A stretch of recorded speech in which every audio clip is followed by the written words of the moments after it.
Parce que cette histoire-là va pas finir. Soit tu vas aller acheter une moto qui est plus chère que la moto que tu as achetée à la voisine, soit tu vas acheter une voiture pour ta femme. Sinon, l'histoire-là va pas finir. Ma femme m'a battue pour mon propre argent. De toutes les façons, allez régler vos trucs entre vous. Parce que j'étais pas là quand vous êtes mariés. Faut pas venir me déranger. Bonsoir à tous et à toutes. Vous êtes dans le podcast de Sol.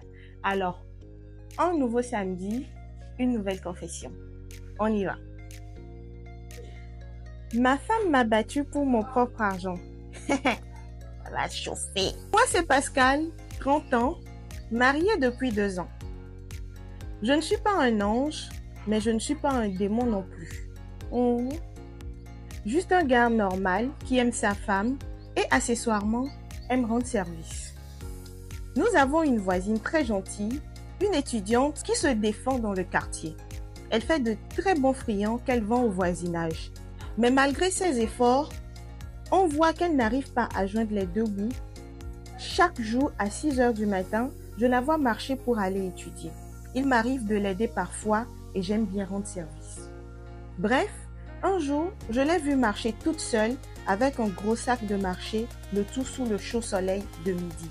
Je me suis arrêtée pour la saluer et dans nos discussions, elle semblait étouffée, essoufflée et me sort.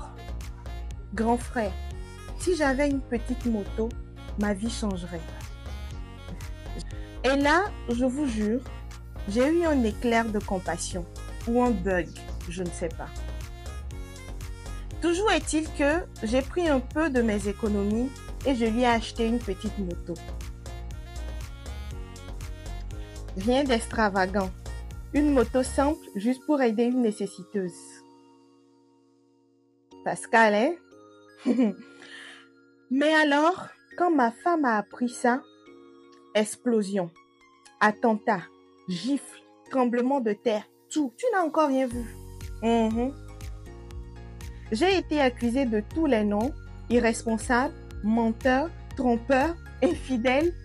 La liste est longue. J'ai tenté de me justifier. Pour moi, c'était juste pour l'aider. Tu continues, hein? Tu continues dans ton délit, là. Elle m'a regardée avec une telle rage. C'est-à-dire que on ne peut plus aider quelqu'un.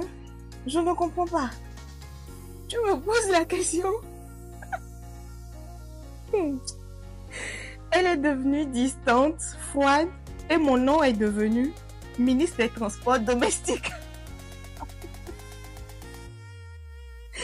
Je vous promets, je ne voulais pas mal faire. Je voulais juste soulager une belle âme. Une belle âme qui a sûrement de belles formes, avec une belle voix probablement. Hein. Ai-je mal fait d'avoir aidé une nécessiteuse en détresse?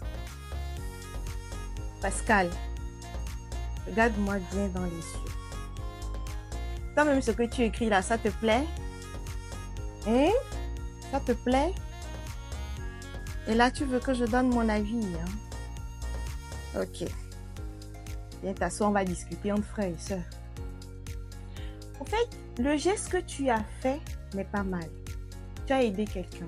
Tu as bon cœur. C'est bon d'être gentil dans la vie. Et si tu en as, il faut donner. Dieu va te le rendre. La main qui donne, reçoit, n'est-ce pas? Mais mon frère, n'est-ce pas toi qui as dit dans ton histoire que tu es marié? Mais du moment où tu es marié, tu n'es plus seul. Les décisions doivent se prendre ensemble. Ta femme et toi, vous faites un. N'est-ce pas?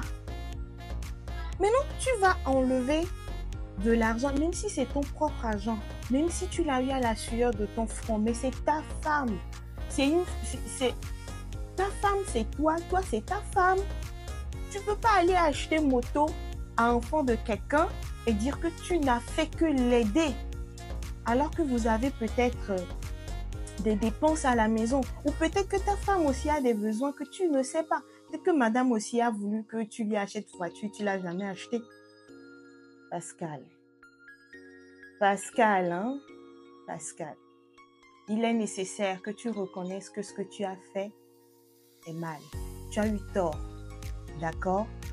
Va voir ta femme. Déjà, reconnais que tu as eu tort. Va voir ta femme et demande-lui des excuses, fais-lui des cadeaux. Parce que cette histoire-là va pas finir. Soit tu vas aller acheter une moto qui est plus chère que la moto que tu as achetée à la voisine, soit tu vas acheter une voiture pour ta femme. Sinon, l'histoire-là va pas finir. De toutes les façons, allez régler vos trucs entre vous. Parce que j'étais pas là quand vous êtes mariés. Faut pas venir me déranger ici. Pascal, change de comportement. Ok. L'histoire d'aujourd'hui, franchement, c'est pas pour... c'est pas une confection comme ce que j'ai l'habitude d'avoir. Ça m'a fait vraiment drôle. En tout cas, les garçons des confections que j'ai eues, là, vous êtes graves, quoi. J'espère que tu auras comment dire, tu auras ma façon de voir les choses et j'espère que tu pourras apaiser le cœur de ta femme. Et aussi, madame, il fallait pas gifler monsieur, hein, parce que on proscrit toute violence domestique, qu'elle soit faite sur les femmes, sur les hommes. D'accord?